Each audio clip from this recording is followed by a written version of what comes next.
Hey, welcome to the channel. My name is Jason, and here I talk about all things story. And the story I am talking about today is the novel titled Slewfoot, A Tale of Bewitchery by BROM. So if you don't know who BROM is, he's an acclaimed artist in the fantasy horror genre. And this book, in fact, is filled with many amazing illustrations of his. I've enjoyed seeing him progress his style over the years, and it remains to be completely dark and captivating, as you'd expect, with a little bit more polish than he used to have, even though his artwork's always been amazing.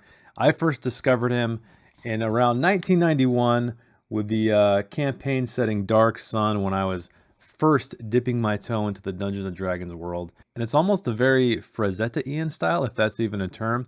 However, I feel like his artwork's a little bit less dynamic. It's more graphic in its composition. But again, really unique style. I haven't seen anything like his work coming out of that space, and he has just continued to be one of the most prolific artists in modern times. I remember reading an article about him doing more than 365 paintings in a year one year. I don't know if he's still at that kind of output, but anyway, that is insane. So what is this novel about? What is the hook of Slewfoot, A Tale of Bewitchery? Well, the year is 1666. You see what he did there? We follow a young woman named Abatha in Connecticut, New England. She lives on a piece of land with her husband, and they are working this land, hoping to own it one day through their labor. It is owned by another man named Wallace, who doesn't want this to happen. He's having a little bit of financial trouble, trying to find a loophole to get the land back. That is only one part of the story.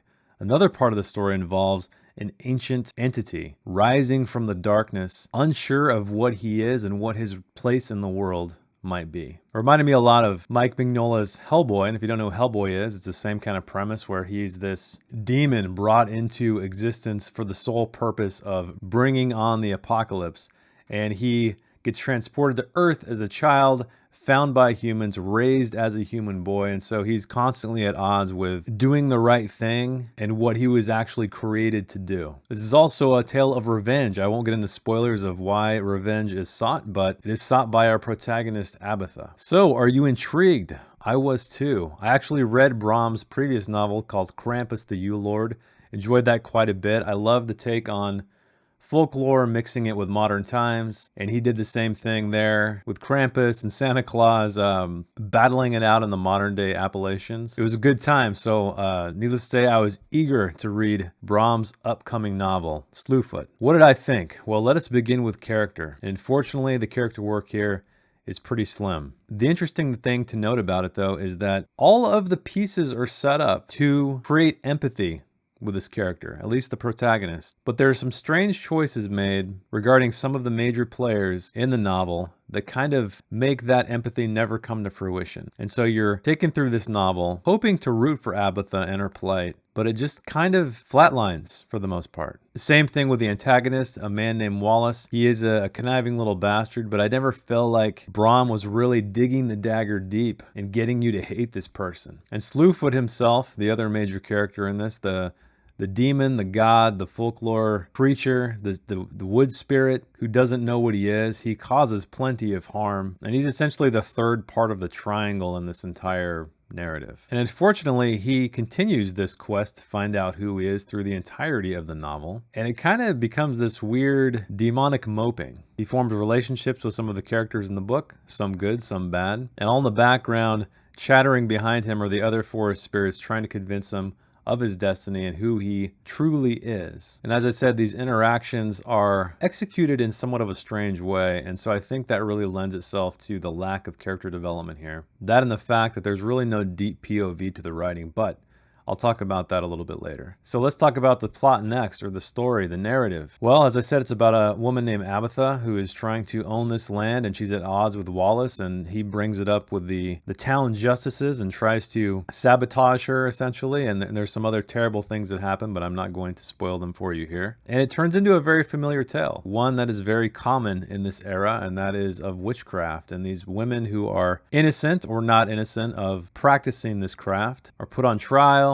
imprisoned, sometimes executed. So that element intertwined with revenge and the hope for Abatha to one day own her land and just live peacefully are really what comprises this entire narrative. Kind of a mixed bag. It feels like I don't know if there's too many elements or these elements just didn't completely gel together, but it felt like these disparate items that are constantly vying for your attention, but none of them being very strong. And even the sum of the parts of this novel don't quite add up to anything very compelling. All right, let's move on to the writing itself, or what I like to call the cinematography of the novel. And it is serviceable. It's fine. I feel like it's an improvement over his last novel, Krampus. You can see his chops are becoming developed. He's becoming a more proficient writer. However, I feel like it's missing some very, very key elements. POV being the main one.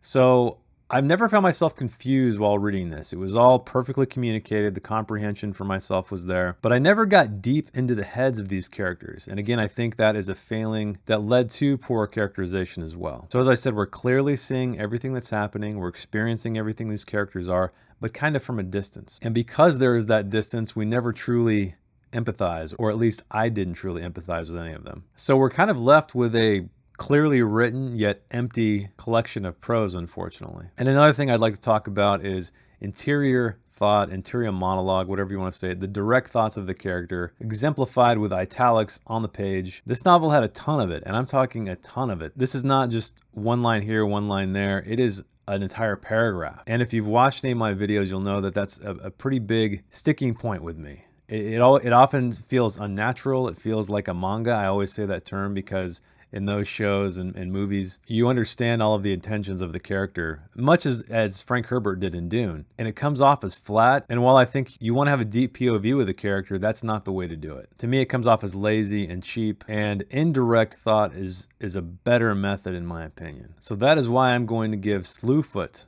by BROM a 5.5 out of 10. Slightly above average, slim character work, strange structure, uneven plot, maybe too many things going on at the same time that they never fully connect, and writing that is serviceable but lacks depth, which honestly leads to poor characterization as well as no atmosphere. And I think in a novel like this, you really want atmosphere. And it's really a shame because BROM is an expert at capturing character and atmosphere with acrylics and oils. However, unfortunately, it just does not translate over to the written word. So if you'd like to see me create and not just critique, why don't you check out my new book? It just came out. It's called A Song for the End of the World. It's a bleak post-apocalyptic tale with a very close POV, maybe to my detriment, but it was a fun time. You can check out the links in the description below if you're interested in that. If you like the video, give me a like. Subscribe if you like story-related content. And thanks again for watching, and I will see you in the next one.